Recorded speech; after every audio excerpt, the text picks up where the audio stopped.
Hi friends, welcome to పావన Prashanth Jesus songs. మరొక కొత్త వీడియోతో మీ ముందుకు వచ్చాను. ఏంటంటే ఈరోజు బాయిల్డ్ ఎగ్ కర్రీ చేయబోతున్నానండి. అదొకసారి చూడండి. ముందుగా మనం ఒక ప్యాన్ పెట్టుకొని స్టవ్ పైన స్టవ్ ఆన్ చేసుకొని ప్యాన్ పెట్టుకున్నామండి. అది ప్యాన్ హీట్ కాగానే మనము కొంచెం ఆయిల్ పోసుకుందాము.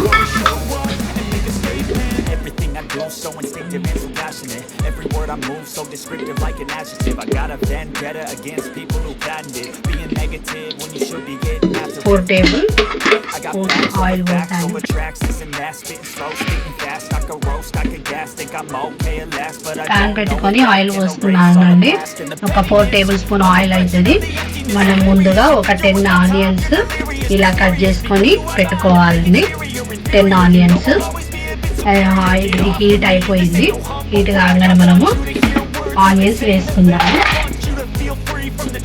వేసుకున్నామండి. మనం ఆనియన్ ఇలా వేయగానే ఆయిల్ పైకి వస్తుంది కాబట్టి కొంచెం గ్యాప్ ఇలా పెట్టుకొని ఆనియన్స్ వేసుకున్నాము.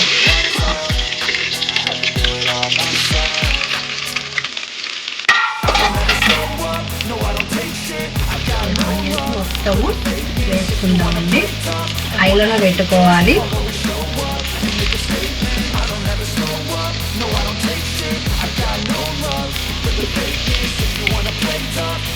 చిన్నవి అయితే ఒక 10 కట్ చేశానండి. ఈ పెద్ద ఆనియన్స్ అయితే ఒక 5 కట్ చేసుకుంటే సరిపోతాయి. అంటే మనం ఇంట్లో ఎంతమంది ఉంటామో అంతమందికి సరిపోయేంత వరకు మనము ఆనియన్స్ కట్ చేసుకోవాలి. ఆనియన్స్ ఇలా వేసుకున్నామండి. మనము ఇలా కలుపుకోవాలి. కలుపుకున్న తర్వాత మనము కొంచెం బ్రౌన్ కలర్ వచ్చేంత వరకు మనము క్యాప్ పెట్టి 5 minutes వరకు చూద్దాం. ఫ్రెండ్స్, మనం ఆనియన్స్ వేసాం కదా, బ్రౌన్ కలర్ వచ్చే వరకు ఒకసారి మనము చూద్దాం వచ్చిందా. చక్కగా బ్రౌన్ కలర్ వచ్చింది ఫ్రెండ్స్. మనం కొంచెం ఇప్పుడు ఇది బ్రౌన్ కలర్ వచ్చాయి ఫ్రెండ్స్. చూడండి, చక్కగా బ్రౌన్ కలర్ అయిపోయింది ఆనియన్. తర్వాత మనం కొంచెము అల్లం వెల్లుల్లి పేస్ట్ వేసుకుందాము. అల్లం వెల్లుల్లి పేస్ట్ వేసాం కదండి, చక్కగా మనము కలుపుకుందాము. అల్లం వెల్లుల్లి పేస్ట్ కొంచెం పచ్చి వాసన పోయేంత వరకు మనము ఒక 2 minutes మనము క్యాప్ పెట్టుకుందాం. మూత పెట్టుకుందాం. అల్లం వెల్లుల్లి పేస్ట్ వేసాము కదండి, ఒకసారి మనము కలుపుకుందాము పచ్చి వాసన పోయేంత వరకు. అల్లం వెల్లుల్లి పేస్ట్ వేసాం కదండి, ఒకసారి మనము కలుపుకుందాము.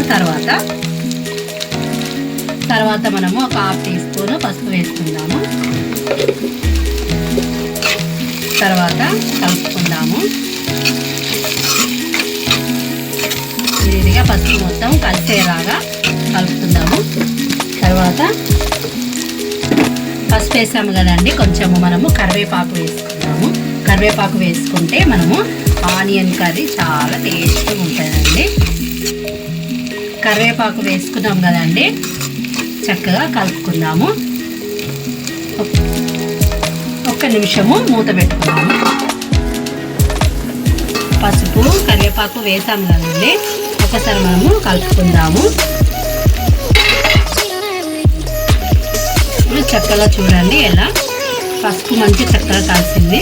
ఇందులోనే మనము ఒక 2 tablespoon కారం వేసుకుందాము. 2 tablespoon కారం, అంటే కారం ఎవరికి సరిపడంత వాళ్ళు వేసుకోవచ్చు. ఈ రీతిగా వేసుకున్న తర్వాత కారం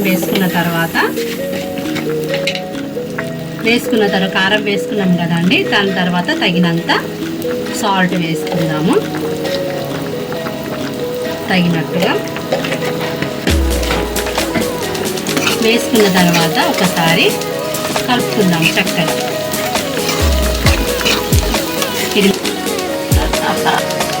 ఇందాక మనము కారము, ఉప్పు, పసుపు, కరివేపాకు అన్నీ వేసాము కదా, ఒక్కసారి మనము చక్కగా కలుపుకొని ఒక 2 minutes మనము మూత పెట్టుకుందాం. ఆనియన్స్ ఇవన్నీ ఉప్పు కారం అన్నీ వేసుకున్నాం కదండి. ఒకసారి మనము కలుపుకుందాము. ఎలా అయింది చూడండి. ఇలా దగ్గరికి అయింది చూడండి. ఇలా దగ్గరికి అయిందండి. తర్వాత నేనేం చేశానంటే ఒక 5 ఎగ్స్ని ఇలా బాయిల్డ్ చేసి ఇలా మధ్యలో ఘాట్లు పెట్టుకున్నానండి. చాక్తోని ఇలా 1 2 3 ఇలా ఘాట్లు పెట్టుకున్నాను. ఎగ్ని ఒక 5 ఎగ్స్ తీసుకున్నానండి. కొంచెం తర్వాత మనం కొంచెము ధనియాల మసాలా పౌడర్ ఉంటుంది కదండి, అది కొంచెం 1/2 టీ స్పూన్ మనము వేసుకుందాము. ఈ ధనియాల పౌడర్ వేసుకుంటే ఏమైందంటే చాలా టేస్ట్గా అవుతుంది కూర. దీనికి సీక్రెట్ ఇంగ్రీడియంట్ అంటే ధనియాల పౌడరేనండి, చక్కగా ఉంటుంది. తర్వాత మనము 5 ఎగ్స్ని ఇట్లా బాయిల్డ్ చేసుకున్నాం కదా ఫ్రెండ్స్, ఈ రీతిగా ఇందులో మనము ఒక్కొక్కటిగా వేసుకుందాము. ఈ రీతిగా మనము ఘాట్లు పెట్టుకోవాలి. ఎందుకంటే ఈ రీతిగా మనము చూడండి ఫ్రెండ్స్, ఇలా ఘాట్లు పెట్టుకుంటే మనం ఏమిటంటే ఉప్పు కారము మసాలా మనం వేసాము కదండి, ఇవన్నీ చక్కగా వీటిపైన వేసుకోవాలి. ఎగ్స్ ఉన్నాయి కదా, వీటిపైన వేసుకుంటే ఏమవుతుంది అంటే చక్కగా ఈ మసాలా అంతా వీటికి ఈ ఎగ్స్కి పడుతుంది. దీని తర్వాత ఇదంతా మనము దీనిపై ఎగ్స్ పైన వేసాం కదండి, కొంచెం కొత్తిమీర దీనిపైన ఇలా స్ప్రింకిల్ చేసుకుంటే మనకు ఇంకా కర్రీ చాలా టేస్ట్గా అవుతుంది. ఈ కర్రీ అంతా ఏం చేయాలంటే వీటిపైన ఎగ్స్ ఉన్నాయి కదా, మనము కారము పసుపు ఉప్పు ధనియాల పౌడరు ఇవన్నీ వేసాము కదండి. ఇవన్నీ వేసిన తర్వాత మనం ఇంకా లాస్ట్కు ఎగ్స్ వేసాము. ఎగ్స్ వేసి ఈ కూర అంతా దీనిపైన ఈ రీతిగా వేస్తే కూర మసాలా అన్నది ఈ ఎగ్స్కి చాలా లోపల దాకా పోతుంది. ఎందుకంటే మనం ఎగ్స్కి మధ్యలో ఈ రీతిగా ఘాట్లు పెట్టుకున్నాం కదా ఫ్రెండ్స్, ఇక ఇట్లా కనిపిస్తుంది కదా, ఈ రీతిగా మనము ఘాట్లు పెట్టుకుంటే మసాలా అంతా వాటికి పట్టేసి చక్కగా ఉంటుంది. మళ్ళీ ఇంకా మీదికి వెళ్ళి ఏంటంటే మనం కొంచెము కొత్తిమీర ఉంది కదా, దీన్ని పైనుంచి స్ప్రింకిల్ చేసాము. నాకైతే ఈ కూరను చూస్తుంటే నోరు ఊరిపోతుంది ఫ్రెండ్స్. నాకైతే ఈ కూరను చూస్తుంటే నోరు ఊరిపోతుంది ఫ్రెండ్స్. చక్కగా ఇంకా ఇది వేసుకొని తినడమే. ఇది ఎలా ఉందో ఏ రీతిగా మీరు కూడా ఒకసారి టేస్ట్ చేయండి. ఈ రీతిగానే వండుకొని కామెంట్స్లో పెట్టండి ఫ్రెండ్స్. ఈ కర్రీ కనుక మీకు నచ్చినట్లయితే లైక్ చేయండి, షేర్ చేయండి, సబ్స్క్రైబ్ చేయండి ఫ్రెండ్స్ ప్లీజ్. మరొక కొత్త వీడియోతో మరొకసారి మీ ముందుకు వస్తాను. Bye friends.